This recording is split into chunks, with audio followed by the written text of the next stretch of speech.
जिसमें वेदों को सुरक्षा देने के लिए और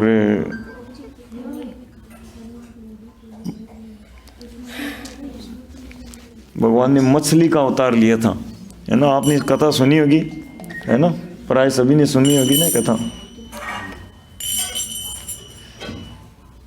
प्रलय पयोधि जले धृतवान वेदान्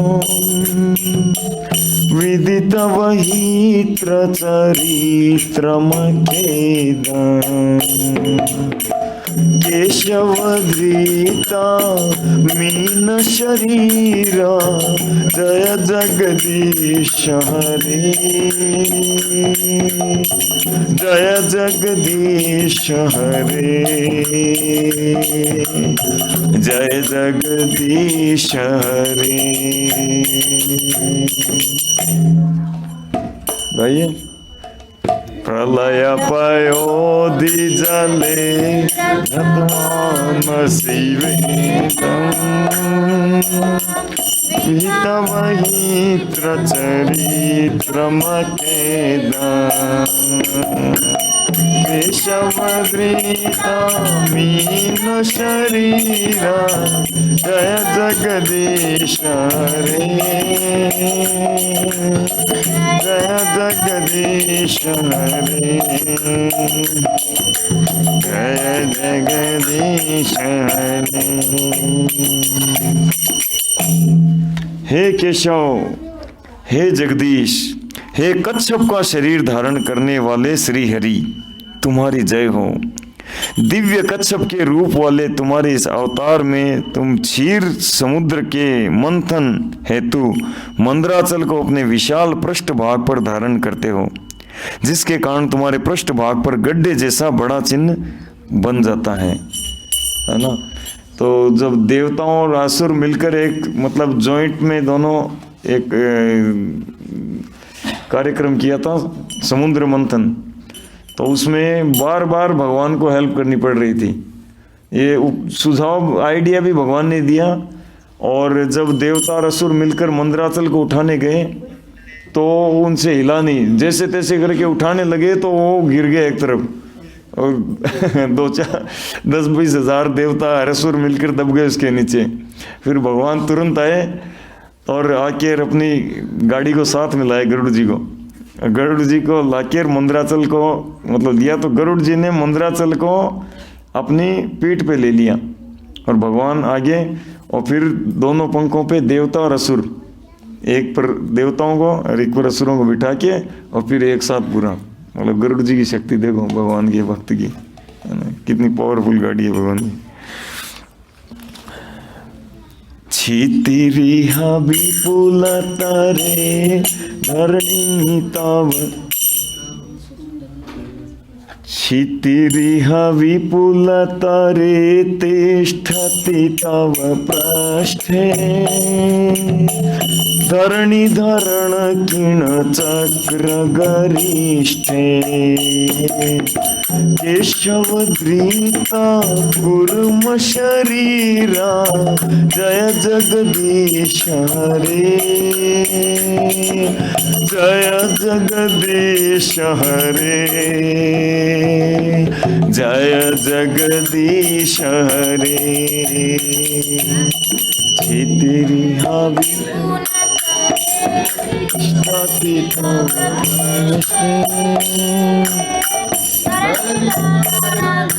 चक्र गरिष्ठे केशवधृता कुर्म शरीरा जय जगदीश हरे, जय जगदीश हरे, जय जगदीश हरे। तीसरा अवतार कौन सा था? वराह, है ना, शुक्र रूपा।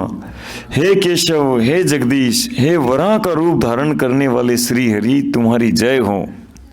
जो पृथ्वी ब्रह्मांड के तल पर गर्भोदक सागर में डूब गई थी, वह चंद्रमा पर धब्बे के समान तुम्हारे दांत के अग्रभाग में स्थित रहती है। यानी जो पृथ्वी जिस पर हम बड़े बड़े राजा महाराजा अपने आप को 30 मार का समझते हैं, वो पृथ्वी को हिरण्याक्ष ने, हिरण्याक्ष कितना पावरफुल था कि लेकर गर्भोदक समुद्र में डाल दी। और वहाँ से जब भगवान निकाल के लाए तो उनके जो है ना, यहाँ तो जो हमारे शुकर होते हैं उनके दांत नहीं होते हैं, अफ्रीका में जो शुकर होते हैं उनके दांत होते हैं, जंगली शुकर। तो दांत पर जैसे इतनी सी थी जैसे कोई चंद्रमा पर छोटा सा धब्बा भगवान का।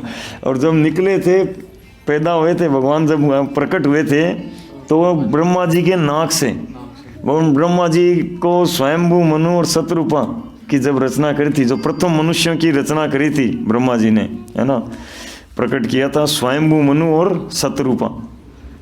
तो उन दोनों को कहा कि आप सृष्टि करो। तो उससे पहले कई लोगों को कहा था, मतलब 4 कुमारों को कहा, उन्होंने कहा नहीं हम तो ब्रह्मचारी रहेंगे। नारद जी को कहा, नारद जी बोले नहीं नहीं मैं तो नहीं करूँगा। शिव जी को कहा तो शिव जी ने कहा ठीक है मैं करता हूँ। तो शिव जी ने ऐसी सृष्टि करी कि वो भूत प्रेत ऐसे उत्पन्न होने लगे। तो ब्रह्मा जी ने कहा रहने दो बेटा तुम रहने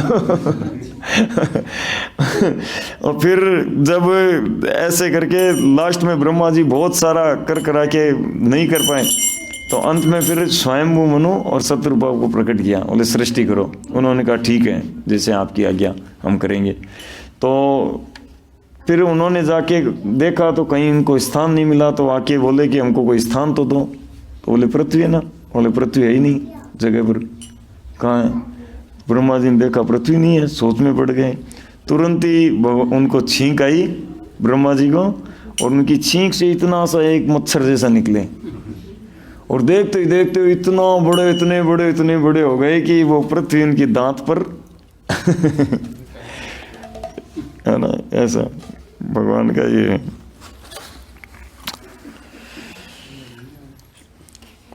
वसति दशान शिखरे धरणी तव लग्ना, शशिनि कलंक कलेव निमग्ना, केशवधृता शुकर रूपा, जय जगदीश हरे, जय जगदीश हरे, जय जगदीश हरे। वसति दशन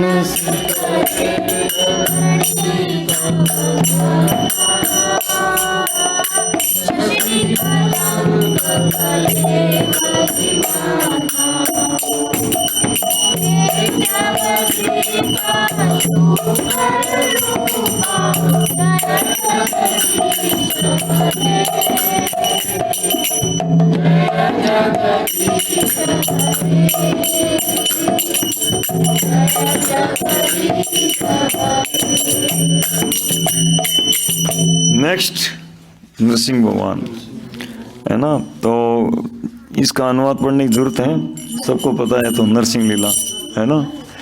तव कर कमल वरे नखमद्भुत श्रृंगा,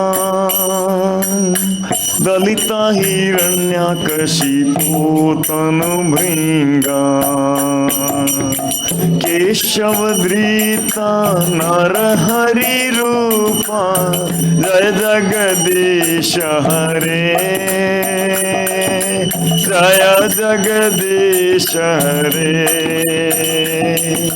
जय जगदीश हरे। तव कर कमल वरे नखमद्भुत श्रृंगा,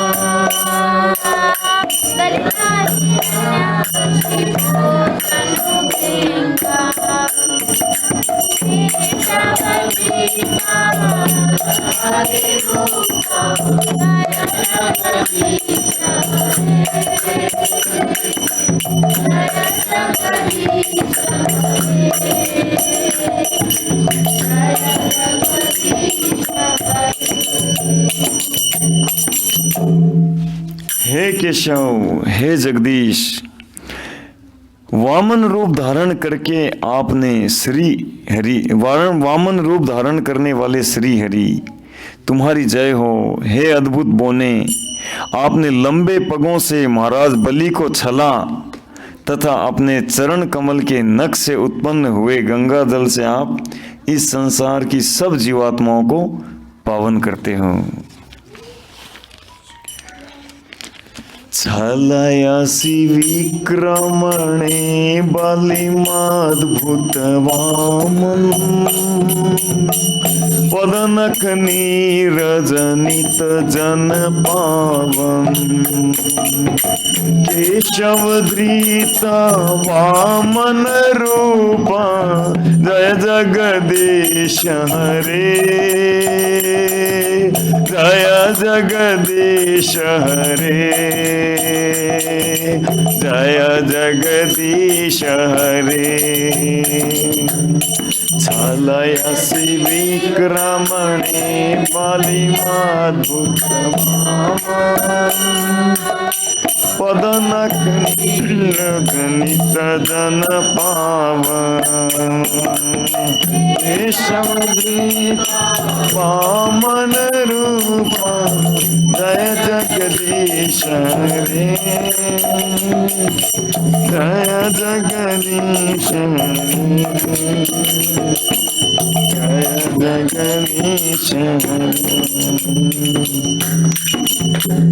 हे केशव, हे जगदीश, हे भृगुपति परशुराम का रूप धारण करने वाले श्री हरि तुम्हारी जय हो।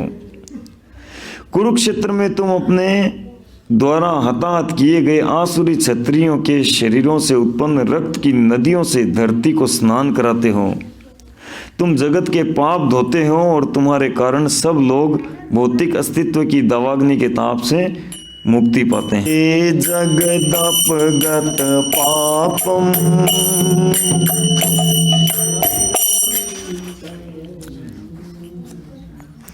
स्नपयसि पयसि शमित भवतापम केशव धृता रघुपति रूपा जय जगदीश हरे जय जगदीश हरे जय जगदीश हरे। क्षत्रिय रुधिरमये जगदपगत पापा सपयसि पयसि शमित भवतापा केशव रघुपति रूपा जय जगदीश हरे जय जगदीश हरे जय जगदीश हरे। हे केशव, हे जगदीश, हे रामचंद्र का रूप धारण करने वाले श्री हरि तुम्हारी जय हो। लंका के युद्ध में तुम दशमुख राक्षस का वध करते हो तथा उसके सिरों को दसों दिशाओं के दिक्पालों को रमणीय व वांछनीय उपहार स्वरूप वितरित करते हो, है ना। तो श्री रामचंद्र इधर ही हैं। वितरसि दिक्षुरणे दिक्पति कमनीयम् दशमुख मौलि बलिं रमणीया केशव धृता राम शरीरा जय जगदीश हरे जय जगदीश हरे जय जगदीश हरे।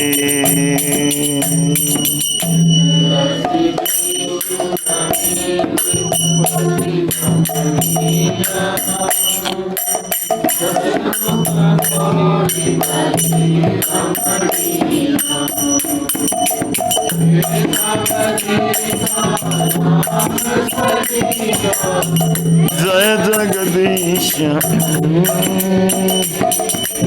राया जगदीश रे, राया जगदीश रे। हे केशव, हे जगदीश, है ना, हे केशव, है ना, हे जगदीश। जगदीश मतलब इस ब्रह्मांड के स्वामी, संसार के स्वामी। हे हलधरधारी, बलराम का रूप धारण करने वाले श्री हरि, तुम्हारी जय हो। अपने उज्जवल गौर वर्ण देह पर आप सजल जलद के समान नीलांबर पहनते हो।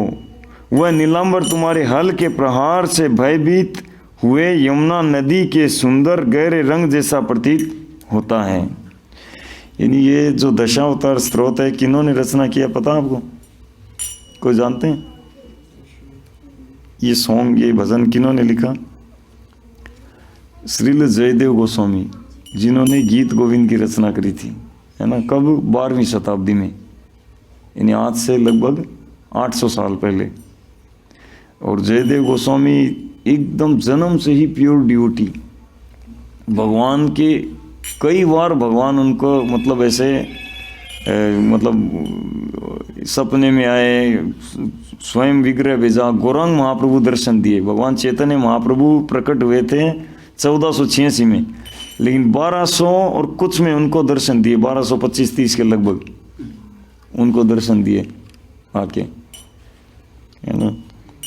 तो और जब ये दशावतार स्त्रोत रचना किया था तो वहाँ उसको गाया, तब ये सुनकर किसी और ने याद किया, वो गाए, फिर वो गाए, वो फैलते फैलते पास में एक राजा थे, मतलब 100-200 किलोमीटर के एरिया में, राजा का नाम याद नहीं आ रहा, बेलाल सेन के पुत्र थे राजा, नहीं कौन से सेन थे, जो भी हैं, वो राजा ने जब सुना ये दशावतार स्त्रोत, है ना, तो इतना मतलब आकर्षित हो गया कि किन्होंने रचना किया है, किन्होंने किया है। तो पता चला जयदेव गोस्वामी, है ना, जयदेव, वो नैष्ठिक ब्रह्मचारी थे जयदेव। तो फिर अब सोचा आपने वहाँ जो राज पुरोहित आदि जो होते हैं ना, कुल गुरु आदि, उनसे बात की कि कैसे भी करके वो हमारे राज्य में आ जाए और प्रतिदिन हमारे सभा में सुनाए हमको, है ना। मुझे बहुत अच्छा लगा, एवरी डे मुझे सुनना है, 1-2-3 बार।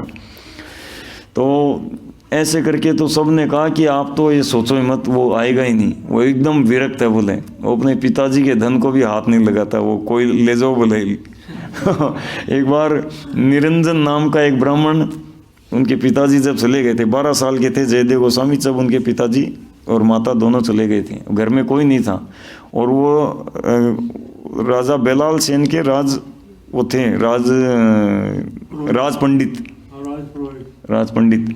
तो उन्होंने मतलब उनके घर में बहुत धन पड़ा था, तो ये इस बात को एक निरंजन सेन नाम का एक व्यक्ति था, ब्राह्मण था, उसने प्लान बनाया कि मैं इससे धन ले लेता हूँ।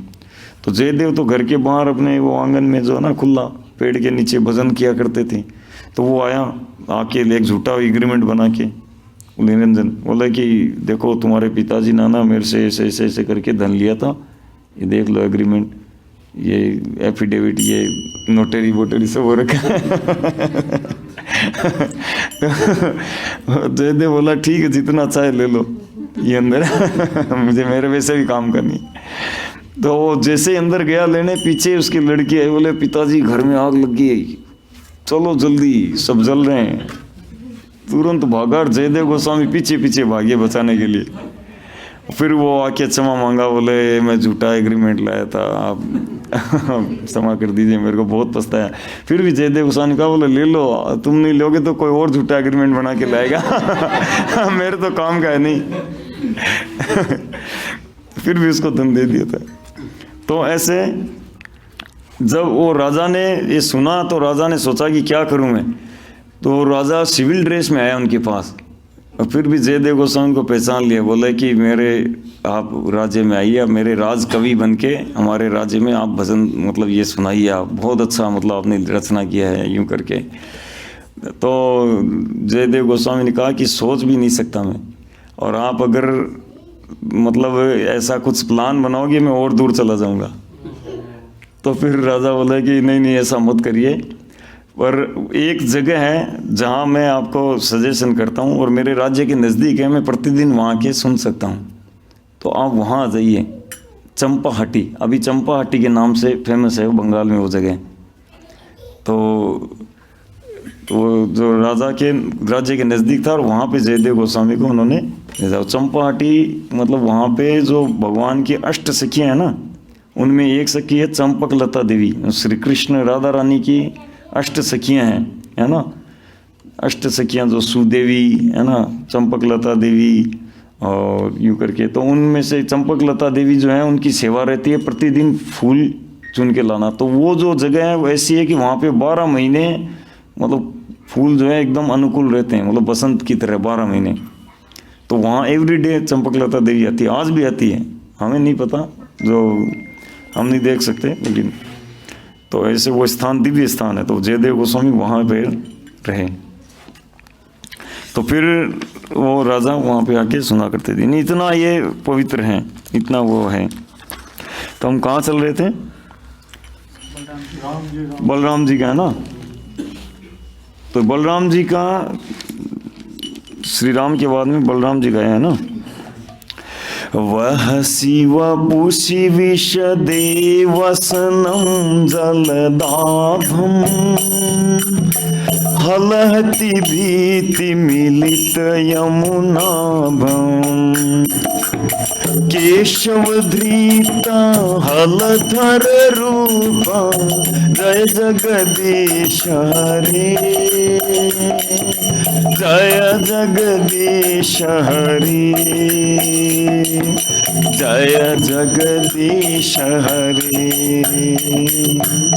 वह शिवी पुषि विशदे वसनं जलदाभं हलहति भीति मिलित यमुनाभं केशव धृता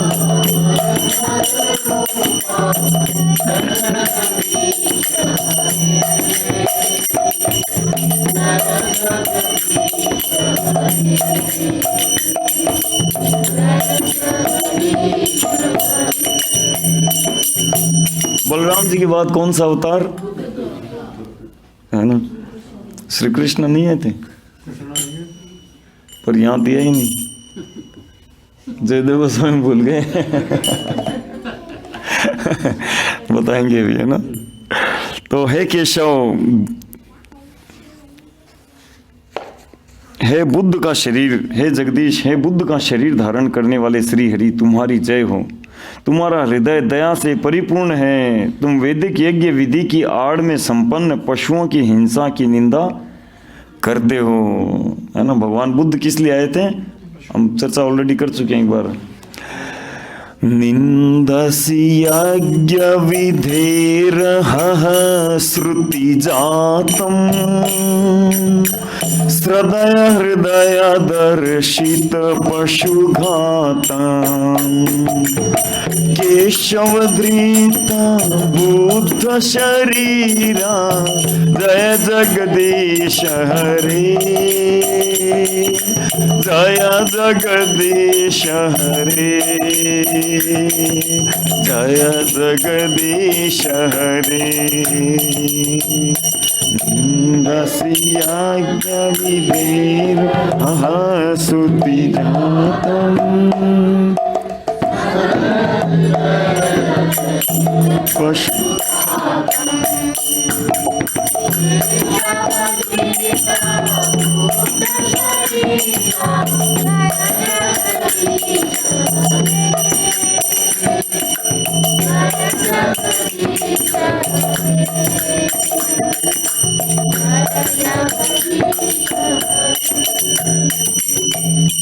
हे केशव, हे जगदीश, हे कल की रूप धारण करने वाले श्री हरि, तुम्हारी जय हो। कलयुग के अंत में दुष्ट म्लेच्छ व्यक्तियों के विनाश हेतु तुम धूमकेतु के समान प्रतीत होते हुए कराल तलवार लिए रहते हो। ये फ्यूचर का अवतार है ना, कि कलयुग के अंत में आप धूमकेतु के समान और तलवार घोड़े पर बैठ के तलवार घुमाएंगे और मलेच्छों को मार देंगे। एक बात समझ नहीं, अभी गोलियां वह तोप इतने ड्रोन चल रहे हैं तो कैसे होंगे मतलब।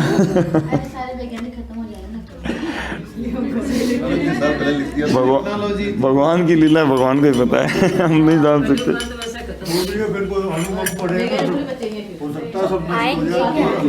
पापा वो आए नहीं अभी तक। म्लेच्छ निवह निधने कलयसी करवालम धूमकेतुमिव किमपि करालम् केशवधृता कलकी शरीरा जय जगदीश हरे जय जगदीश हरे जय जगदीश हरे म्लेच्छ निवह निधने कलयसी करवालम् धूमकेतुमिव किमपि करालम्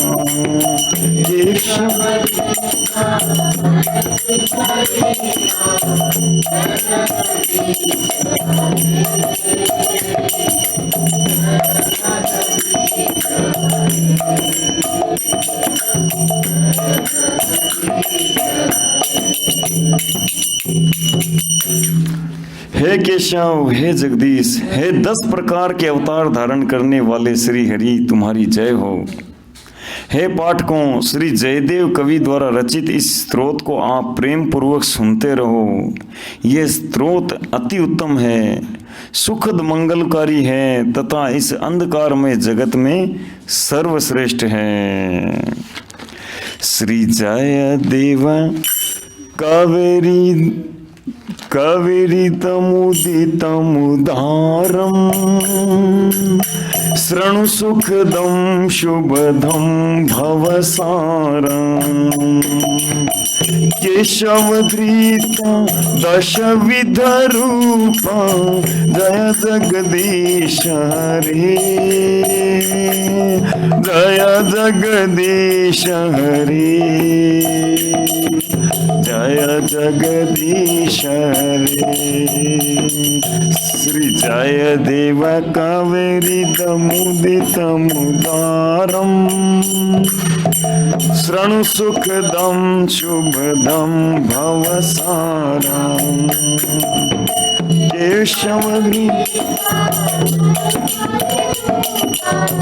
जय जगदीश हरे जय जगदीश हरे जय जगदीश हरे। हरे कृष्णा। तो अब दशावतार प्रणाम है, लेकिन हम समय कम होने के कारण उसमें नहीं जाएंगे। तो अच्छा लगा सबको।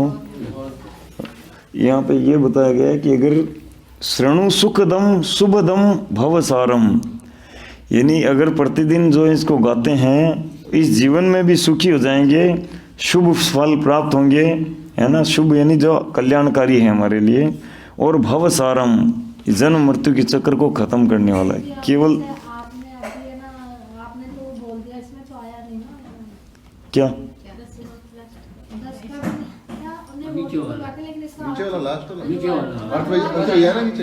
क्या नहीं है।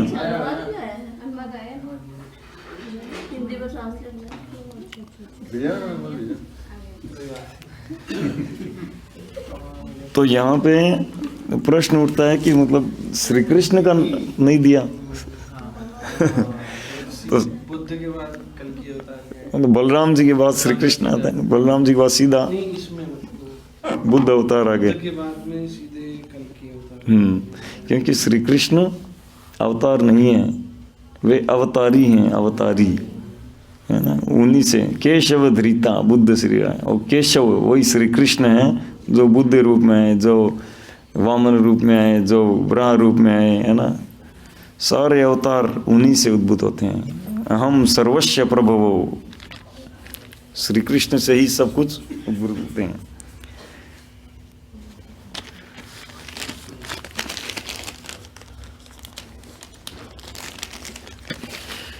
ओम नमो भगवते वासुदेवाय। ओम नमो भगवते वासुदेवाय।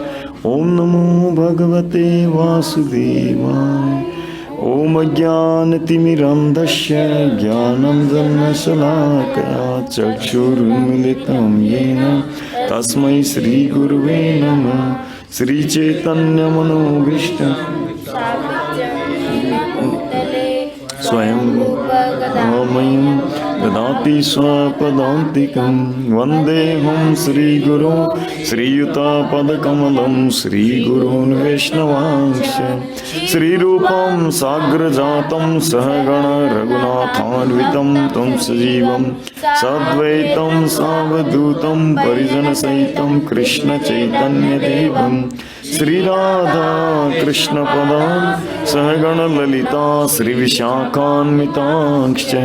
हे कृष्ण करुणा सिन्धो दीनबन्धो जगत्पते गोपेश गोपिका कान्त राधा कान्त नमोऽस्तुते। तप्त काञ्चन गौरांगी राधे वृन्दावनेश्वरी वृषभानुसुते देवी प्रणमामि हरिप्रिये। वाञ्छाकल्पतरुभ्यश्च कृपा सिन्धुभ्य एव च पतितानां पावनेभ्यो वैष्णवेभ्यो नमो नमः। जय श्री कृष्ण चैतन्य प्रभु नित्यानंद श्री अद्वैत गदाधर श्रीवासादि गौर भक्तवृंद।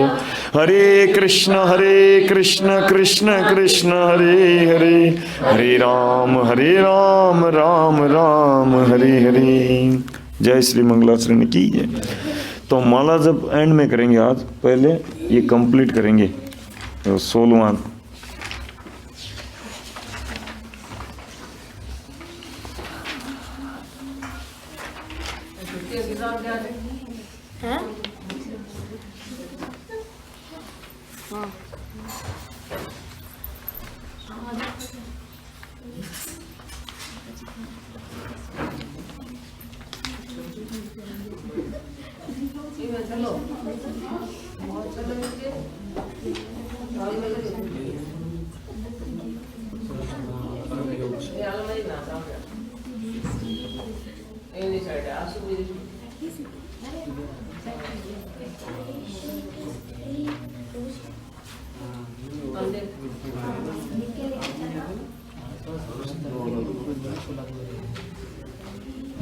हरे कृष्णा। तो हमारा पिछली बार ये प्रारंभ ही हुआ था और एक टॉपिक पे ही चैप्टर पूरा हो गया था, है ना। एक बार पढ़िए अनिल को।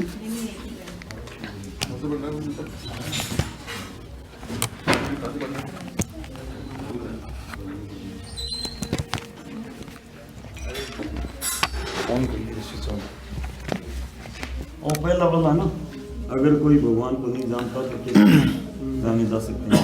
अगर कोई भगवान को नहीं जानता है तो वह कैसे जाना जा सकता है। जब वह हमारे सामने आए और अपने आप को महसूस कराए तब हम जान सकते हैं। हमारी इंद्रियां दोषपूर्ण हैं और वो परम सत्य को नहीं अनुभव कर सकती। यदि हम अपने आप को झुकाएं और जप करें तो अनुभव जीव से शुरू होता है। खाना और कंपन करना जीव का काल है। अगर हम जीव का कार्य है। हाँ, काल है। अगर हम जीव को आध्यात्मिक भोजन प्रसादम के लिए नियंत्रित कर लें और पवित्र नाम के जप की ध्वनि उच्चारित करते रहें तो जीव के समर्पण से हम अपनी इंद्रियों को नियंत्रित कर सकते हैं।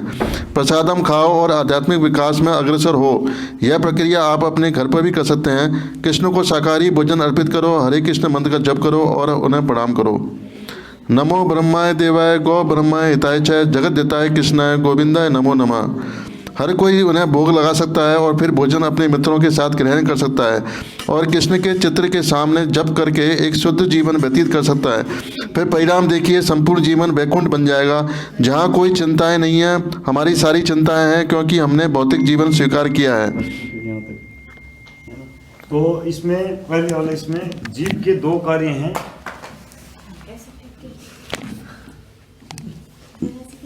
जीवा के दो कार्य हैं, है ना। क्या क्या है? स्वाद लेना और कंपन करना, है ना। तो स्वाद लेना भी हमने चर्चा करी थी कि केवल प्रसाद भोजन करना चाहिए, ठीक है। और अब प्रसाद में कई लोगों को प्रश्न था कि भोग कैसे लगाएं। तो भोग लगाने की सरल विधि है कि आप जो घर पे बनाते हैं ना, लंच डिनर बनाते हैं, तो वो भगवान के लिए अलग से कुछ एक बर्तन रखिए, कोई भी, चाहे स्टील का हो, सिल्वर हो, कोई भी हो, है ना, जो भी हो। तो उन बर्तनों में डाल के तुलसी का पत्ता हर आइटम के ऊपर डालिए, और भगवान के मंदिर में कोई चौकी हो तो ठीक है, नहीं तो नीचे रखिए। भगवान को बैठने के लिए कुछ आसन दे सकते हैं तो ठीक है, नहीं तो कोई बात नहीं, मन से ही आमंत्रित करिए, है ना।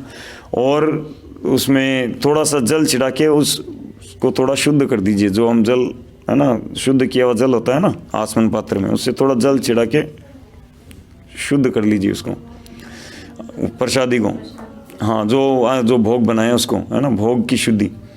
और उसके बाद में भगवान से, गुरु महाराज से ये बोलना है, गुरु महाराज या फिर अपने गुरु से, या फिर जो अभी तक शेल्टर नहीं लिए हैं वो श्रील प्रभुपाद से, कि श्रील प्रभुपाद आपकी कृपा से मैं भोग लाया हूँ, कृपया आप भगवान को ऑफर करिए, है ना। तो फिर 8 मिनट के लिए मतलब पर्दा बंद करके और घंटी बजाते हुए वो 3 प्रणाम मंत्र बोलने हैं, 3 बार बोलने हैं। यानी पहले गुरु का प्रणाम मंत्र 3 बार, अगर शेल्टर अभी तक नहीं लिया जो लोग, वो प्रभुपाद जी का प्रणाम मंत्र 3 बार, ठीक है। शेल्टर पे ले लिया, मान लो तो अभी जैसे शेल्टर में दीक्षा नहीं हुई है, जैसे नहीं, चरणाश्रय, लेकिन उनका तो गुरु मंत्र अभी जैसे गोपाल कृष्ण महाराज जी का मंत्र तो आपने भी बताया नहीं, हम तो प्रभुपाद जी का ही मंत्र बोलते हैं। कोई बात नहीं, एक ही बात है। अभी आप ले लीजिए, है ना, धीरे धीरे याद कर लीजिए, है ना। तो 3 बार प्रभुपाद जी का या गुरु का प्रणाम मंत्र बोलना है, फिर 3 बार नमो महावदान्याय घंटी बजाते हुए, और 3 बार नमो ब्राह्मण्य देवाय गो ब्राह्मण्य हिताय च, जो यहाँ लिखा हुआ है ना, जगत हिताय कृष्णाय गोविंदाय नमो नमः, बस, ठीक है। अब उसके बाद में बैठ के माला जप करना चाहिए वहाँ बैठ के, पर ज़्यादातर ये होता है कि माता लोग कुकिंग कर रही होती हैं तो वो रहते हैं, वो इधर रोटी जल जाएगी तो बंक मार देते हैं, कोई बात नहीं। लेकिन अगर करें तो अच्छा है, विधि को दृढ़ता से करें तो और अच्छा है। भगवान हाँ, 1 माला जप कर लें तो 8 मिनट 10 मिनट जो भी आप समय, मतलब एक फिक्स निर्धारित कर लें कि 8 मिनट हम भगवान को, या 10 मिनट हम भगवान को लंच करने के लिए, फिर 10 मिनट के बाद में घंटी बजाते हुए पर्दा हटाएं, भगवान को धन्यवाद दें, है ना। गोपाल की बांसुरी वापस लगा देनी, पहले बांसुरी हटा देना चाहिए, बाद में वापस बांसुरी इनको दे दें, है ना। या नहीं भी हो तो, क्योंकि ये मंदिर की विधि है, अगर घर पे पालन कर पाएँ ठीक है, नहीं कर पाएँ ठीक है, कोई ज़्यादा वो नहीं है। फिर गुरु महाराज, मतलब भगवान को धन्यवाद देना है कि भगवान थैंक यू, आपने स्वीकार किया। अब गुरु महाराज को या अपने, मतलब प्रभुपाद जी को या गुरु महाराज को, अपने गुरु को प्रसाद निवेदन करना है कि आप महाप्रसाद लीजिए। फिर 3-4 मिनट के लिए वापस पर्दा बंद कर देना है, ठीक है। फिर 3-4 मिनट बाद घंटी बजाते हुए पर्दा खोल के और उनको धन्यवाद दे के लेना है, ठीक है। बस ये सरल तरीका है। गाय की रोटी वाला बता दो, पहले गाय की रोटी बनती है या क्या? अच्छा हाँ, प्रभु जी का प्रश्न है कि वो पहले गाय की रोटी निकालें या पहले, मतलब क्या करें। आपने पिछली बार कहा था भगवान के भोग, हाँ, तो भोक्तारम यज्ञ तपस्याम श्री कृष्ण है। गाय और ब्राह्मण के द्वारा भगवान को ही, मतलब भगवान ही स्वीकार करते हैं, यानी गो ब्राह्मण हिताय च, भगवान गाय और ब्राह्मण के हितैषी हैं। जब हम गाय और ब्राह्मण की सेवा करते हैं तो भगवान प्रसन्न होते हैं कि जिनकी सुरक्षा मैं करता हूँ उनका किसी ने की है, तो प्रसन्न होते हैं। दूसरा, इसमें वैज्ञानिक कारण भी है, क्योंकि ब्राह्मण और गाय अगर समाज में है तो समाज मतलब सही सही चलेगा। और ब्राह्मण गाय की जहाँ पे रक्षा नहीं है, ब्राह्मण को इम्पोर्टेंस नहीं देते, गौ रक्षा नहीं होती है, तो वो समाज क्या होता है, अंधों का समाज जाता है। वो सब मतलब हेडलेस सोसाइटी, प्रभुपाद बोलते हैं हेडलेस सिविलाइजेशन, ठीक है। तो पहले भोक्तारम यज्ञ तपस्याम श्री कृष्ण है ना, श्री कृष्ण परम भोक्ता है, तो इसलिए श्री कृष्ण को ही पहले दिया जाता है। अब बाकी जितने भी, कोई श्राद्ध के लिए पितरों को देना है, गाय को देना है, किसी को भी देना है बाद में, सब सेकेंडरी, पहले श्री कृष्ण को, दूसरा कोई भोक्ता है नहीं। पहली रोटी गाय की नहीं लिखा। नहीं, पहले श्री कृष्ण। गाय को प्रसाद खिलाओ ना। तो पहली रोटी गाय की बोलते हैं ना, पहली रोटी गाय की, प्रसाद बाद में बनेगा फिर। नहीं नहीं, पहली रोटी गाय की कहते हैं। निकाल दो तो कोई दोष नहीं है, वो भी प्रभु का रूप समझ के मान लो, और भाव के है, भगवान मना थोड़ी करते हैं। तरीका ये है, बाकी आप कुछ भी। मतलब भगवत गीता में सारे वेदों के सिद्धांत हैं, और गीता का सिद्धांत स्वयं श्री कृष्ण बोलते हैं, परम भगवान श्री कृष्ण। भोक्तारम यज्ञ तपस्याम सर्वलोक महेश्वराम सूर्यदय सर्वभूतानाम ज्ञात्वा माम शांतिम रिच्छति। अगर आप परम शांति चाहते हो तो श्री कृष्ण को परम भोक्ता, है ना, परम स्वामी और परम हितैषी ये जान के चलो। ठीक है, तो हम आगे बढ़ते हैं, नहीं तो लेट हो जाएंगे। अच्छा ठीक है। दूसरा जीवा का कार्य है प्रभु 10 बज जाएंगे। कंपन करना। हरे कृष्णा, सभी ध्यान से सुनिए। तो हम ये श्रीमद् भागवतम का दूसरे स्कंद का दूसरा अध्याय और 36 नंबर श्लोक से थोड़ा पढ़ रहे हैं श्रवणम के विषय में, है ना।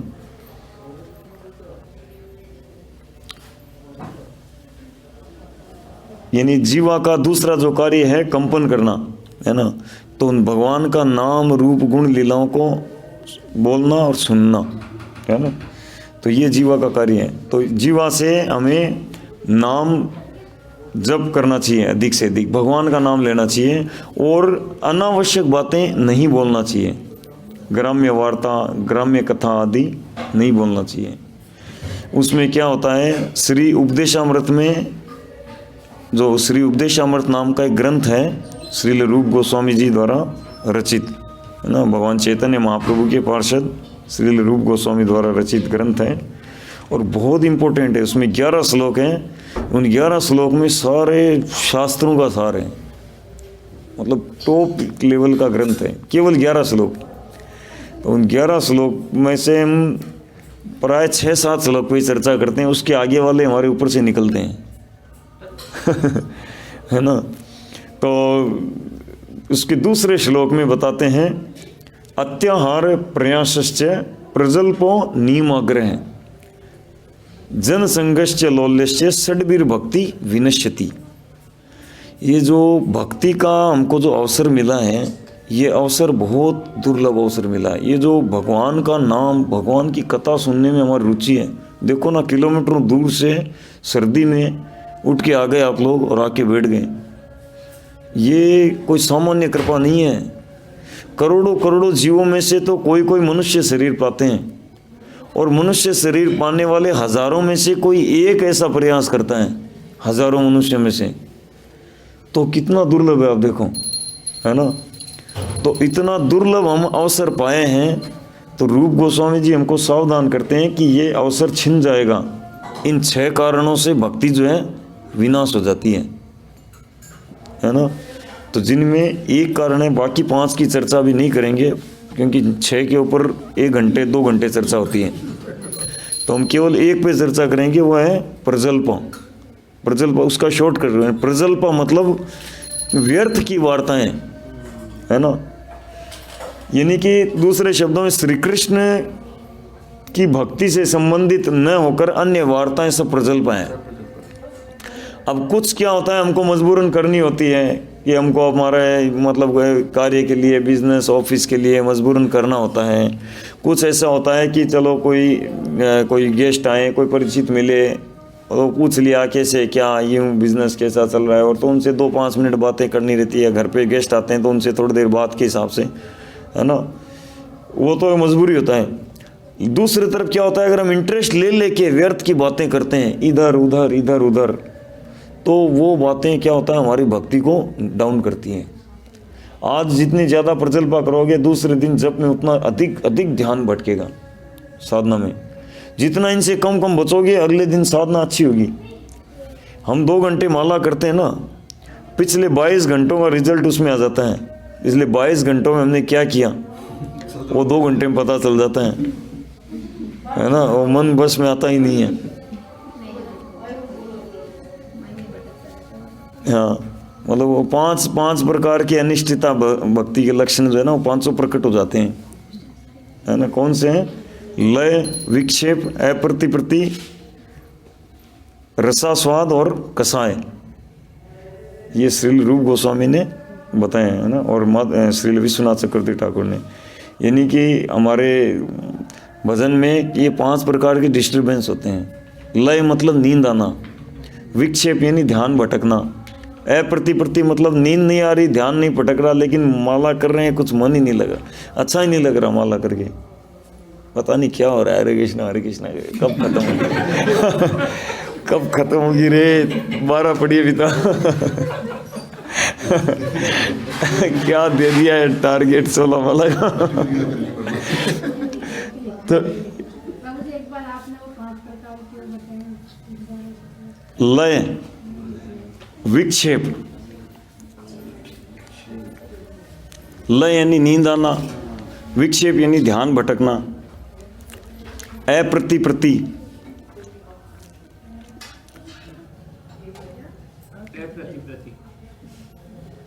यानी कि नींद नहीं आ रही, ध्यान नहीं भटक रहा, लेकिन माला में कुछ वो लग ही नहीं रहा, क्या हो रहा है कनेक्शन नहीं जुड़ रहा।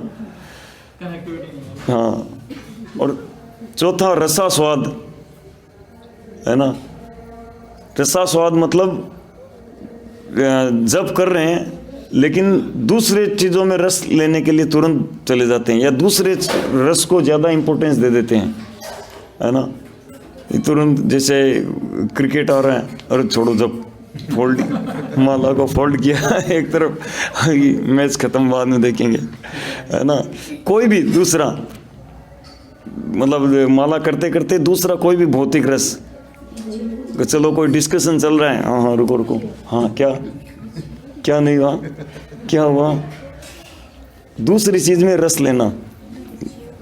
नाम में रस नहीं ले रहे हैं और नाम को छोड़कर दूसरी चीज में रस लेना, जबकि सारा रस तो सारा ओरिजिनल यही है, नाम में है ना, श्री कृष्ण में है, रस राज तो वही है, और बाकी कहीं रस है ही नहीं, और है तो उसी की मतलब फोटोकॉपी है, वो ओरिजिनल नहीं है।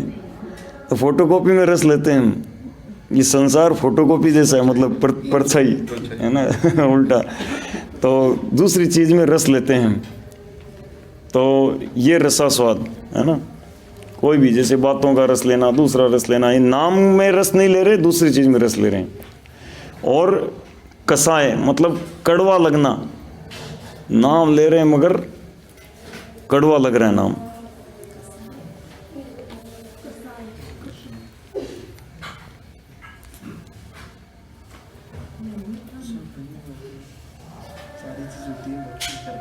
हाँ ये सब होता है, हाँ, ये तो होता है। आप इसमें मतलब बहुत डिटेल में दिया आचार्यों ने, इतना डिटेल में दिया है कि आप कहोगे तो मेरा आईना दिखा दिया, मैं क्या हूँ मतलब कितना पानी में हूँ पता चल गया।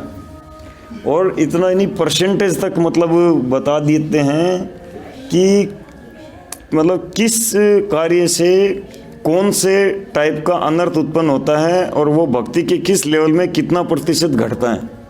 एक्सेल की शीट से समझाना पड़ता है, और डायरेक्ट ग्रंथ पढ़ के तो कोई समझ ही नहीं सकता। तो जो सीनियर जो मतलब भक्त आचार्य जो है ना इसको ने, वो उन्होंने एक्सेल की शीट बना के उसको समझाते हैं। एक माधुर्य कादिमनी ग्रंथ है, उस ग्रंथ पे सेमिनार ही होता है, ग्रंथ को कोई पढ़ने नहीं जाता, पढ़ने जाए समझ में नहीं आता। तो जो सीनियर जो है जिन्होंने समझा है वो एक सेमिनार के माध्यम से समझाते हैं, तब समझ में आता है। मतलब 14 घंटे का सेमिनार है, छोटी सी पुस्तक है, इन 14 घंटे का सेमिनार होता है ना। उसमें एकदम डिटेलिंग से होता है कि मतलब हमारे साथ क्या क्या होता है, अभी जो हमारे साथ हो रहा है ना, वो सब उसके अंदर बताया गया है। ठीक है, तो हम कहाँ चल रहे थे? प्रजल्पा, है ना। तो ये प्रजल्पा जो है ये व्यर्थ की बातें करना, मतलब अपने श्री कृष्ण विषय बातें न करके अन्य बातें करना। नारद मुनि बताते हैं श्रीमद् भागवतम के 1.5.10 में कि जो वाणी उन भगवान की महिमा का यशोगान नहीं करती, जो भगवान संपूर्ण ब्रह्मांड के वायुमंडल को अकेले ही पवित्र करने वाले हैं, तो वो वाणी कैसी है? कौवे के तीर्थ स्थल के समान। जो परमहंस हैं वो वहाँ पे आनंद नहीं लेते हैं, है ना। यानी कि उसमें बहुत गहराई है। प्रभुपाद जी तात्पर्य में समझाते हैं कि जो परमहंसों के द्वारा त्यागी हुई चीज़ें हैं ना, यानी कौवे कौन सी चीज़ें अपनाते हैं? जो फेंकी हुई चीज़ें होती हैं ना, जैसे कोई घरों से कचरा वचरा बाहर फेंक दिया, कौवे आके उसमें इंटरेस्ट लेंगे, है ना। हंस आके इंटरेस्ट नहीं लेंगे। हंस तो मतलब सरोवर में मोती चुगेंगे, है ना। तो कुछ करते हैं। तो जो वाणी यानी भगवान के यशोगान के अतिरिक्त जितनी भी चीज़ें हैं, संसार की चर्चाएं हैं, ये क्या हुआ, क्रिकेट, ये पार्लियामेंट, ये पॉलिटिशियन, ये कोविड, ये वो जितनी भी चर्चाएं हैं ना, ये चर्चाएं बस ठीक है शरीर निर्वाह के लिए, हमारे लिए एक जीवन निर्वाह के लिए जितनी आवश्यक है उतना ही लेना चाहिए। ये नहीं कि 22 पेज का न्यूज़पेपर दिया था, ये मेरे को पढ़ना है, मेरे को पूरा इसमें अव्वल आना है, नहीं, उसमें मेरे मतलब की 2-4 चीज़ें पढ़ी एक तरफ। और पढ़ना क्या है? जीवंती सन्मुखरिताम भवदीय वार्ता, भवदीय वार्ता में जीना चाहिए, ये संसार की चीज़ों में नहीं जीना चाहिए। भक्त का जीवन भवदीय वार्ता, भगवान के विषयों में मतलब डूबा रहता है। ये ज्ञाने प्रयासम उद्पाश्य, ज्ञान आदि जितने भी तथाकथित सांसारिक उनको उद्पाश्य। जीवंती सन्मुखरिताम भवदीय वार्ता, स्थाने स्थिता श्रुतिगताम तनुवांग मनोभी, ये प्रायशो अजित जितो अपेक्षी तेस्त्रिलोक्याम। मतलब जिस स्थान में उसी में रहो, है ना। स्थाने स्थिता श्रुतिगताम तनुवांग मनोभी, और मतलब और केवल भवदीय वार्ता यानी भगवान के विषय में सुनो, किनसे? सन्मुखरिताम, शुद्ध भक्तों के मुख से। तब क्या होगा? ये प्रायशो अजित जीतो, जो भगवान किसी के द्वारा भी जीता जात नहीं जाता, वो भगवान जीता जाता है वो उस भक्त के द्वारा, जो उनकी कथाओं में, उनके नाम रूप गुण लीलाओं में ही निमग्न रहता है ना। तो ये भगवान का ग्लोरिफिकेशन बोलना सुनना चाहिए, प्रजल्पा बिल्कुल घटाना चाहिए। नहीं तो क्या होगा? लंबे लंबे समय तक 10 साल हो गए प्रभु जी हम माला करते, क्या हो रहा है? कोई असर नहीं हो रहा। इधर से माला कर रहे हैं, उधर से कचरा भर रहे हैं, तो कैसे होगा, है ना। कचरे को भी डालना कम करो, पहले तो इनका इनकमिंग बंद करो, फिर आउटगोइंग भी होगा, जो अंदर कचरा है वो भी निकलेगा, लेकिन इनकमिंग जारी रख रहे क्यों? तो कैसे होगा? ठीक है। पर हम क्या मौका मिलते ही सीधे प्रजल्पा में आ जाते हैं और इतना गहरा तुरंत मग्न हो जाते हैं कि हमारा जीवन तो यही है बस। 18 माला हो गई, आज का कोटा पूरा हो गया। हाँ। अब इधर उधर की बात है। कोटा पूरा हो गया, बहुत सारा ऑप्शन है। भगवान ने कृपा करके नेट भी चला दिया हमारे लिए, है ना। ये भी भगवान की कृपा के रूप में लो। भगवान की कृपा है, इंटरनेट पूरी दुनिया में फ्री है। अब नेट पर जितने इतने सारे लेक्चर्स आते हैं, कीर्तन आता है, जारी रखो। कोई चार्ज नहीं होता है, पर वो इनके जो ठीक है। कंपनी वालों के जो होते हैं ना खर्चे, उस चक्कर में। तो वाणी से हमें क्या करना चाहिए? केवल कृष्ण कथा ही बोलने का प्रयास करनी चाहिए, अन्य कथा न करें। कृष्ण कथा छाड़ी जीवा आन कथा कहे, और क्या आगे बोल रहा हूँ, मिथ्या वाक्य कहे, जो भी है।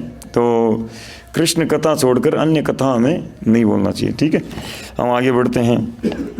तो फिर परिणाम देखिए, संपूर्ण जीवन वैकुंठ बन जाएगा, एकदम कनेक्टेड, है ना।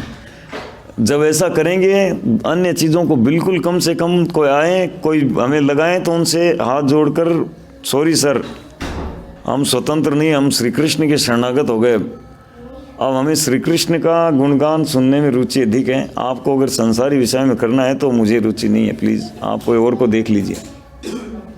ऐसा ये नहीं कि हम आपके लिए भी तैयार हैं।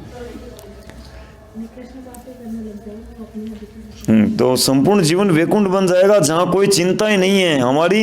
हम सारे चिंतित हैं, है ना। हम सारी चिंताएं क्यों हैं? क्योंकि हमने भौतिक जीवन स्वीकार कर रखा है, हम अपनी चेतना को संसार में लगाते हैं, इसीलिए हम चिंता में रहते हैं। जितना संसार में कम लगाएंगे, श्री कृष्ण में अधिक लगाएंगे, चिंता से दूर हो जाएंगे, है ना। तो ये इस संसार में, इस शरीर में रहकर भी हम वैकुंठ में रह रहे समान होंगे, जितना अधिक मात्रा में हम कृष्ण चेतना में रहेंगे। ठीक है, तो आध्यात्मिक जगत इससे पूरी तरह से विपरीत है। कोई भी ये नहीं जानता कि इस भौतिक जगत से कैसे बाहर निकला जाए। नशा लेना इसका हल नहीं है, क्योंकि नशा उतरने के बाद फिर से वही चिंताएं होंगी। अगर हम इन सब से मुक्त होकर एक शाश्वत जीवन, आनंद और ज्ञान का चाहते हैं तो हमें कृष्ण की शरण लेना होगा। कोई भगवान को नहीं जान सकता है, लेकिन एक रास्ता है, कृष्ण भावनामृत की प्रक्रिया। तो श्री कृष्ण की शरण लेना होगा, उन्हें जानना, उनसे प्रेम करना, और वो तभी जान पाएंगे जब हम भक्ति के कार्यों को करेंगे। ठीक है, तो श्रीमद् भागवत में ऐसा कहा गया है कि कोई भी उन्हें नहीं जीत सकता, न ही उन तक पहुंच सकता है, लेकिन वह जीता जा सकता है। कैसे? सभी लोगों को उनके स्थान पर रहने दो, लेकिन उन्हें उनकी किताबों के माध्यम से प्राप्त मूर्खतापूर्ण परिकल्पनाओं को छोड़ने दो। क्या बताएं, दोबारा पढ़ते हैं। वो जीते जा सकते हैं कैसे? सभी लोगों को उनके स्थान पर रहने दो, लेकिन उन्हें उनकी किताबों के माध्यम से प्राप्त मूर्खतापूर्ण परिकल्पनाओं को छोड़ने दो। हजारों किताबें छपती हैं और पढ़ी जाती हैं, और 6 महीने बाद फेंक दी जाती हैं। इस तरीके और उस तरीके से अपनी मोटी ब्लंट इंद्रियों से हम कैसे उस परम सत्य को जान सकते हैं? सारे अनुसंधान को छोड़ दो, है ना। सारा जो लेबोरेटरी अनुसंधान क्या बोलते हैं, टेस्टिंग वगैरह, इनको छोड़ दो, फेंक दो उसे, और खुद झुक जाओ, सबमिसिव हो जाओ। हे भगवान, हम तो क्षुद्र जीव हैं, हम तो ये बाल के अग्रभाग का 10,000वां हिस्सा, ये वो सूक्ष्मदर्शी से भी हमको देखा नहीं जा सकता, इतना छोटे हैं हम क्या आपको जानेंगे भगवान। आप ही कृपा करिए, आप ही जो हमारे लिए, है ना। गीता में अर्जुन क्या कहते हैं प्रारंभ में ही, यत श्रेय स्यात् निश्चितम ब्रूहि तन्मय। हे भगवान, जिसमें मेरा श्रेय है वो कर दीजिए, वो बताइए। यत श्रेय स्यात् निश्चितम ब्रूहि तन्मय, यानी जिसमें मेरा श्रेय है निश्चित रूप से मुझे ब्रूहि यानी बताइए। शिष्यस्ते हम शादी माम त्वम प्रपन्नम, मैं आपका शिष्य हूँ और आपके शरणागत हूँ, मुझे बताइए जिसमें मेरा हित है वही मुझे करना है। ठीक है, तो ये है शरणागत होना। तो अर्जुन के माध्यम से हम सीखते हैं, है ना। शरणागत होना मतलब जो श्री कृष्ण परंपरा से हमको आचार्यों को भेज के, अपने प्रतिनिधियों को भेज के जो मार्ग बताया है उसको दृढ़ता से अपनाना चाहिए। ये नहीं कि हम तो श्री कृष्ण को भगवान मानते हैं और आचार्य और क्या कहें उनको हम नहीं, तो बहुत मिस्टेक है बड़ी। भगवान गौरांग महाप्रभु कहते हैं, जो मोर भक्त नाही पूजे मोरे पूजे मात्र, से दाम्भिक नाही मोर प्रसाद देर पात्र। जो मेरे को पूजा करता है लेकिन मेरे भक्तों को नहीं करता, वो घमंडी है, कभी मेरी कृपा नहीं पाएगा। सुन लो, तो इसलिए भगवान के भक्तों की, इसीलिए कृष्ण कृपा मूर्ति, भगवान कृपा दे के बैठा है, प्रभुपाद जी को सामने भेजे हैं, है ना, मतलब दिए हैं और भेजे हैं। तो कृपा चाहिए तो भक्तों के पास जाइए। ठीक है, यह जान लो कि तुम सीमित हो और भौतिक स्वभाव और भगवान के अधीन हो। भगवान की महिमा प्रामाणिक स्रोतों से सुनने की कोशिश करो। ऐसे प्रामाणिक स्रोत परंपरा से प्रदत्त किए जाते हैं। भगवान हमेशा अपने आप को प्रकट रिवील करने को तैयार हैं। पहले हमें कृष्ण भावना भावित होना होगा। विकसित अध्यापक महान आचार्यों द्वारा दिखाए पथ का अनुसरण करना होगा, और तब सारी बातें जानी जा सकेंगी। जबकि वो न जीता जाने वाला, न जाना जाने वाला है, फिर भी वह आपके घर में जाना जा सकता है। अगर आप ये प्रक्रिया अपनाएं और सिद्धांतों का पालन करें, उसका क्या परिणाम होगा? जैसे ही आप ये समझते हैं, आप ये जान जाएंगे कि वही सारे कारणों का कारण है, लेकिन वह किसी भी कारण से प्रभावित नहीं है। तब जान जाएंगे, अरे हाँ, अरे सारा कंट्रोल तो उन्हीं के हाथ में, सारा वही मतलब एक धूल का कण भी हमारे किसी भी इस पृथ्वी का बड़ा सा बड़ा कोई राजा भी मतलब क्लेम नहीं कर सकता कि मैंने बनाया है। सारा का सारा भगवान बनाया है, उन्होंने दिया है, वो पालन कर रहे हैं, चला रहे हैं। और ये हमारे समझ में नहीं आता क्योंकि हमारे पर माया का प्रभाव है। और ये माया का प्रभाव हटेगा जब, जैसे एक श्लोक आता है, कृष्ण सूर्य सम माया अंधकार, है ना, यहाँ कृष्ण तहाँ नहीं माया रे अधिकार। तो श्री कृष्ण सूर्य के समान है और माया अंधकार। अब अंधकार को भगाना हो तो क्या करना है? कौन सी झाड़ू है? भगाने की जरूरत नहीं है, प्रकाश को ले आइए, अंधकार अपने आप भाग जाएगा। तो कृष्ण आएंगे, अंदर आएंगे तो जो माया है, अंधकार है, अज्ञानता है, स्वतः ही चली जाएंगी हमारी। ठीक है।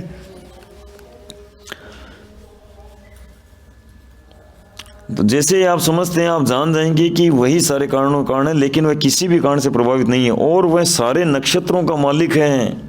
ये सिर्फ आंख बंद कर विश्वास करने के लिए नहीं है। भगवान ने हमें तर्क करने की और बहस करने की शक्ति दी है, लेकिन झूठी बहस नहीं करनी चाहिए। अगर हमें आध्यात्मिक विज्ञान को समझना है तो हमें शरणागत होना होगा, हमें किसी की शरण लेनी होगी। अपने आप को किसी मूर्ख को समर्पित न करें, ये ध्यान रखो। इस संसार में डुप्लीकेसी बहुत है ना। डुप्लीकेट प्रोडक्ट किसका निकलता है? जो कीमती प्रोडक्ट होता है ना उसका। चाइनीज का कभी डुप्लीकेट आता है क्या कोई? मतलब कोई एकदम लो क्लास के जो चीज़ होती है उसका कोई डुप्लीकेट प्रोडक्ट आता है क्या? कि क्या आएगा, ऑलरेडी नीचे। डुप्लीकेट प्रोडक्ट किसका आता है? हाई क्लास की चीज़ का।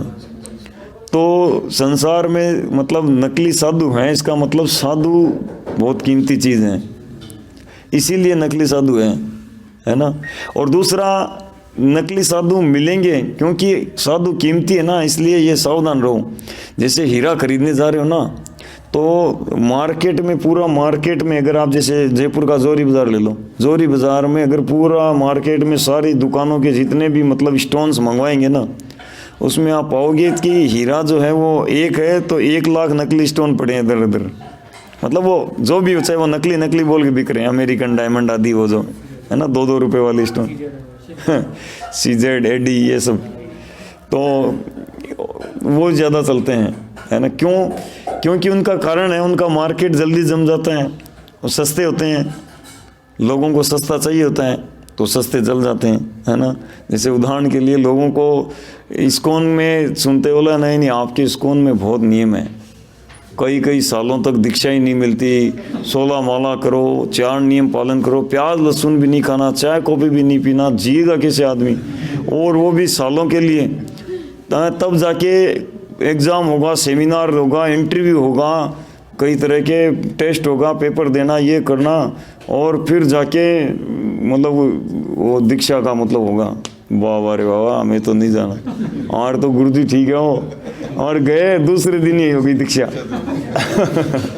तो हमें सस्ता गुरु चाहिए, है ना। प्रभुपाद बताते भी हैं, आप ठगे जाने चाहते हो, आप खुद ठगाए जाना चाहते हो, है ना, कि हमको तो भाई 100 रुपये वाला डायमंड चाहिए, 100, 200, 1000, 500 में डायमंड चाहिए, एकदम अंगूठी पूरी भरने वाला।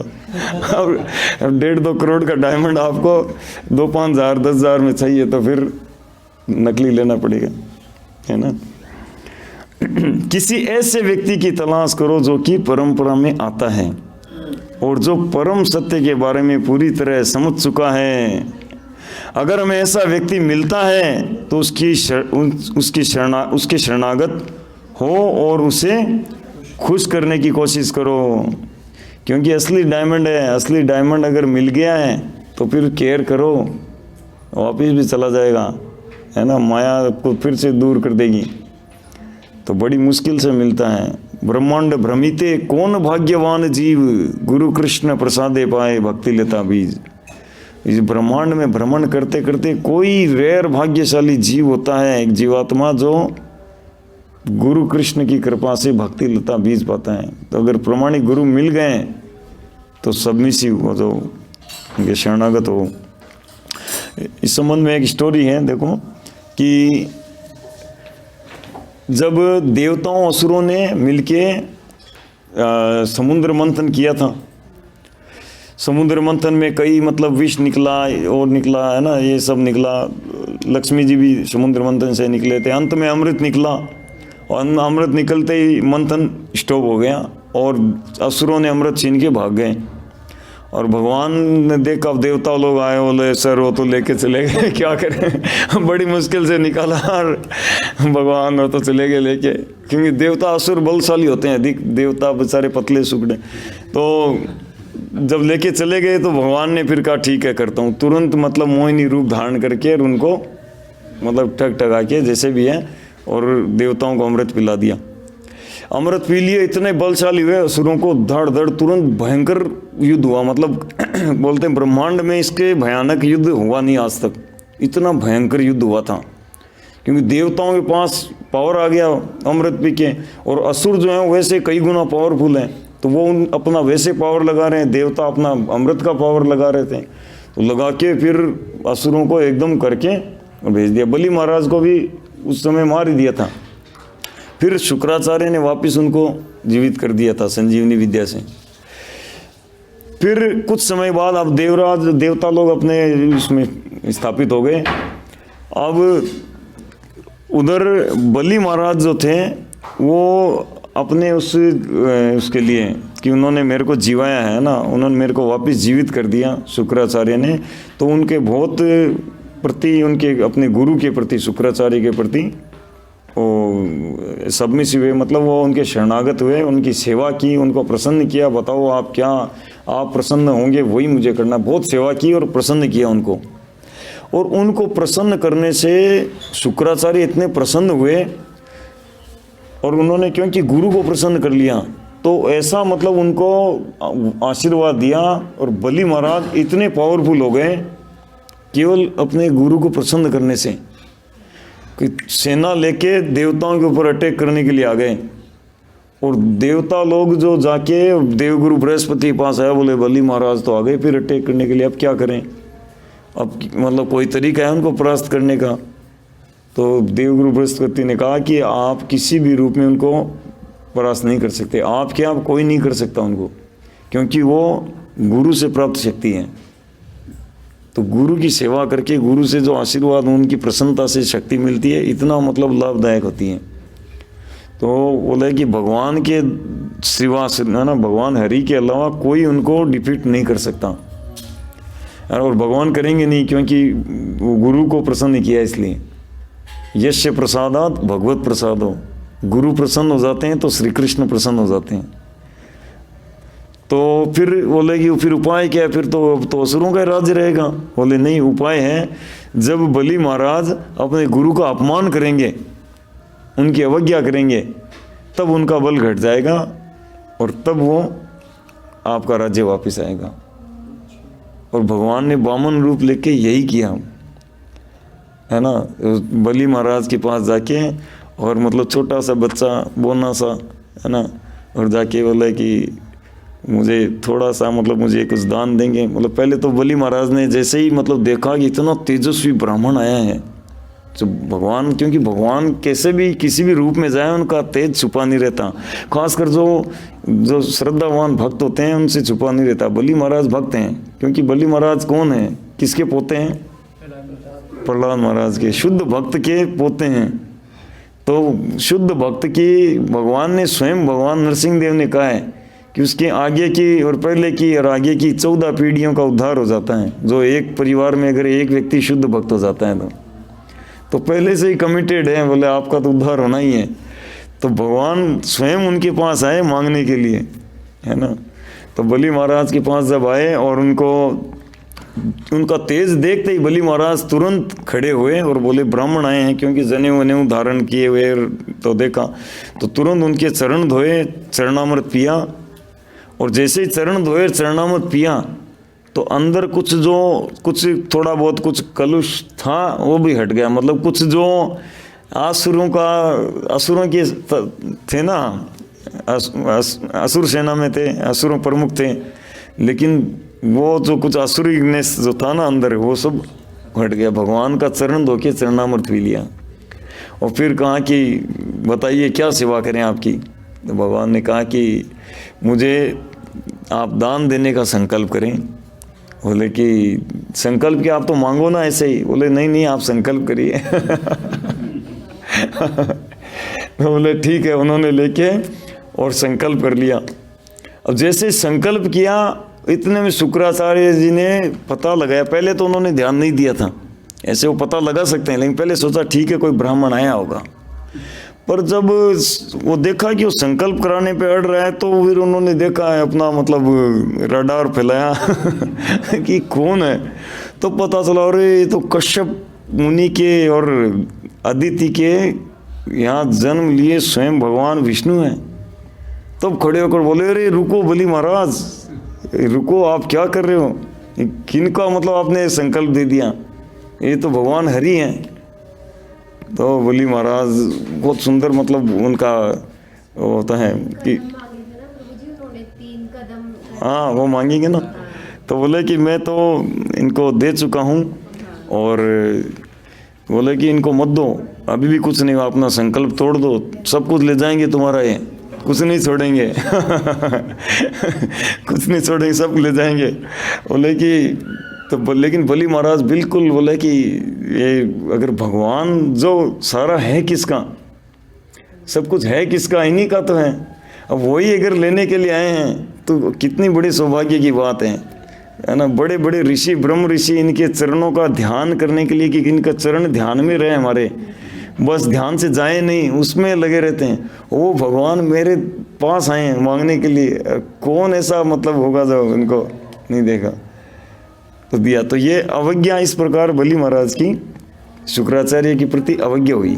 तो अवज्ञा होने से वो जो कनेक्शन था वो कट हो गया, है ना। तो गुरु का हम आज्ञा पालन जब तक जुड़े रहते हैं, आप देखिए प्रैक्टिकल देखिएगा, जैसे जो अभी तक शेल्टर नहीं लिया, उस श्रील प्रभुपाद को जो शेल्टर लिया अपने गुरु को, स्मरण करते हुए जितना अधिक स्मरण करेंगे ना, भजन उतना ही स्ट्रांग होगा, नाम जप है ना। और बिना मतलब शुद्ध भक्तों के, बिना भक्तों के शरण गिरने के बगैर को वो व्यक्ति अभी तक भक्ति में आया ही नहीं है। जैसे ही व्यक्ति सोचता है कि श्रील प्रभुपाद जो कहें वही मुझे करना है, श्रील प्रभुपाद गजब, उन्होंने बहुत मतलब किया, वो पढ़ते हैं, उनके तात्पर्य पढ़ते हैं या सुनते हैं उनका ग्लोरिफिकेशन, और ये जब सोचते हैं कि वो जैसा कह रहे हैं वैसा ही हमें करना है, बस वहीं से श्री कृष्ण की कृपा उसके ऊपर चालू होती है। उससे पहले उभार है।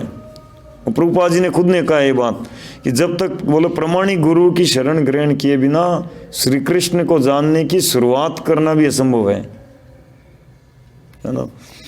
तो इस प्रकार फिर बलि महाराज को फिर आगे वो कथा है ना, वो 3 पग जमीन मांगते हैं, है ना। कहते हैं 3 पग, इतने बड़े बोले चक्रवर्ती सम्राट के पास आए हो, 3 पग, बोले मेरा अपमान कर रहे हो आप। बलि महाराज इंसल्ट फील करने लग गए, बोले कि छोटा सा बालक और इतना मतलब कम मेरे से मांग रहे हो। तो वामन भगवान कहते हैं कि जिनकी इंद्रियां संतुष्ट है उनको आप 3 पग ही बहुत हैं, और जिनकी संतुष्ट नहीं उनको पूरी इस दुनिया का धन दे दो तो भी वो असंतुष्ट रहेंगे। तो ऐसे करके फिर 3 पैर में, है ना, एक में पूरा नीचे पाताल नाप लिया और एक में ब्रह्मांड के ऊपर ले गए, तो ऊपर ले जाते छेद कर दिया ब्रह्मांड में। और छेद किया तो ऊपर कारण सागर का जल आ गया और भगवान के अंगूठा का धोते हुए आया। वही जल नीचे आके अभी मतलब जो हमारे जो गंगा नदी है ना, गंगा मैया, ये वही भगवान का, वामन भगवान का पैर धोया हुआ जल है जो चल रहा है अभी। और कब कितने करोड़ों साल पहले मतलब निकला था और अभी भी चल रहा है ना। और वो भी शिव जी ने अपनी जटा पे धारण करके इसको वेग को कम किया, नहीं तो पृथ्वी को ही बहा दे, इतना पावरफुल। हरे कृष्ण। तो जो भी है हम थोड़ा सा पढ़ के इसको पूरा करते हैं। तो ये हमें इस प्रकार गुरु के मतलब प्रसन्नता का इतना बड़ा प्रभाव पड़ता है कि देवताओं का अमृत पिया हुआ भी फेल हो गया। देवता तितर बितर करके भेष बदल के भाग गए बलि महाराज जब गए तब, है ना। तो ये प्रक्रिया है, लेकिन हम अपना समय नशा करने में व्यर्थ करें तो हम उस जीते न जाने वाले भगवान को कभी नहीं देख सकेंगे। सिद्धांतों का अनुसरण करो, निश्चित रूप से बिना किसी संशय के तुम जान पाओगे। तुम कहोगे हाँ मैं उन्नति कर रहा हूँ, यानी आप स्वयं कहोगे। प्रभुपाद जी कह रहे हैं कि आप खुद बोलोगे थोड़े टाइम बाद। आप प्रॉपर 10 नाम अपराधों से बचते हुए जप करो माला, और माला जप करो सीरियसली। माला के समय दूसरा कोई कार्य मत करो, फ़ोन साइलेंट करके उल्टा रख दो। अगर ज़्यादा ज़रूरी है कभी तो रखो, है ना। मॉर्निंग के टाइम में तो ज़रूरत ही नहीं रहता फ़ोन, दिन में किया तो ठीक है चलो, लेकिन कोशिश करो मॉर्निंग में जल्दी से जल्दी जप करने का। और फ़ोन उस समय या दूसरा कोई कार्य अलग रख दो। अक्सर क्या होता है, आदमी घर में होता है तो छोटे छोटे कार्य करता रहता है। माला कर रहा है, ये उठाया उधर रखा, माला कर रहा है, ये इधर रखा, है ना। ये छोटे छोटे जो चोर्स बोलते हैं ना इंग्लिश में, छोटे छोटे कार्य इनको करता रहते हैं। ये नहीं करना चाहिए, ये नाम प्रभु का अपमान करते हैं हम। जैसे हम नाम लेते हैं भगवान सामने होते हैं। अब भगवान आ गए, है ना, कितने बड़े आदमी आ गए। ये संसार के राजा महाराजा, मतलब पूरे ब्रह्मांड के शासक हों, ब्रह्मा जी भी उनके आगे एक चींटी हैं। और वो एक उतने बड़े आदमी हमारे सामने, हमसे हमारी उनसे मीटिंग हो रही है, हमारे सामने मतलब आ गए हैं, हमारे साथ हैं वो, और हम 3rd क्लास के काम को महत्व देते हैं।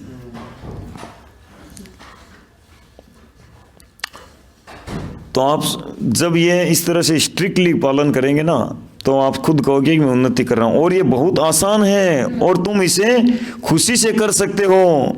संगीत में भाग लो, प्रसादम खाओ, और इस प्रक्रिया में कोई भी तुम्हें धोखा नहीं दे सकता, है ना। आपको कोई धोखा नहीं दे सकता। आप नाम जप करो, प्रसाद खाओ, है ना, गुणगान करो, वैष्णव भजन, हरे कृष्ण महामंत्र सुनो दिन भर, कोई आप मतलब बिल्कुल आपको कोई धोखा नहीं। लेकिन अगर तुम धोखा चाहते हो तो धोखेबाज के पास जाओ। प्रभु ने भी कह दिया, अगर धोखा चाहते हो तो धोखेबाज के पास जाओ। मैं देखा है संसार में बहुत से ऐसे लोग हैं तो कितने, हमारे यहाँ बैठे हैं ना, हम किसी में इतनी श्रद्धा नहीं होगी मतलब साधु के प्रति, इससे कई गुना ज़्यादा उनमें श्रद्धा है, पर दुर्भाग्य से उनको नकली संत मिले हुए हैं। और मेरे को देख के बड़ा दुख होता है कि यार क्या हो रहा है। अगर ये 10% जितना ये वहाँ लगा रहे, 10% अगर प्रमाणिक गुरु की सेवा कर लें तो श्री कृष्ण कितने प्रसन्न हो जाएंगे इन पर ये दुर्भाग्य है, ये कलयुग की जनता का दुर्भाग्य है कि नकली साधु इतने घूम रहे हैं कि लोगों को आध्यात्मिकता के नाम पे भटका देते हैं, और लास्ट में हताश होकर वो सोचते हैं कि कुछ नहीं है आध्यात्मिक, है ना।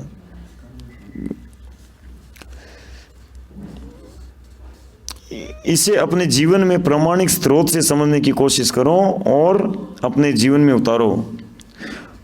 मरने वालों के बीच में, यानी मरणशील लोगों के बीच में, हम सभी मरणशील हैं, आप सबसे ज़्यादा बुद्धिमान हो जाओगे। संसार में सबसे ज़्यादा इंटेलिजेंट व्यक्ति बन जाओगे। भक्ति का ये प्रभाव भी होगा, क्योंकि आप सारे पाप क्रियाओं से मुक्त हो, है ना।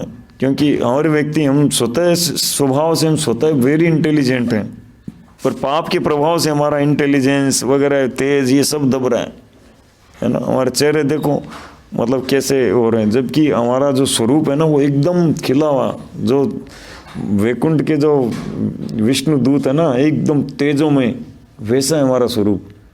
पर गुणों के प्रभाव से, भगवान से अलग होने से, प्रकृति गुणों के प्रभाव से हमारा ये तेज डाउन है। अगर आप सिर्फ कृष्ण के लिए काम करोगे तो आप सारे कर्मों से मुक्त हो जाओगे। आपको शुभ और अशुभ की चिंता नहीं रहेगी, क्योंकि आप सर्वाधिक शुभ कृष्ण के साथ हो। यह प्रक्रिया है और अंत में हमें कृष्ण का साथ मिलता है और जीवन सफल हो जाता है। कोई भी इसे अपना सकता है, यह बहुत ही सरल है। हरे कृष्णा। कोई प्रश्न हो?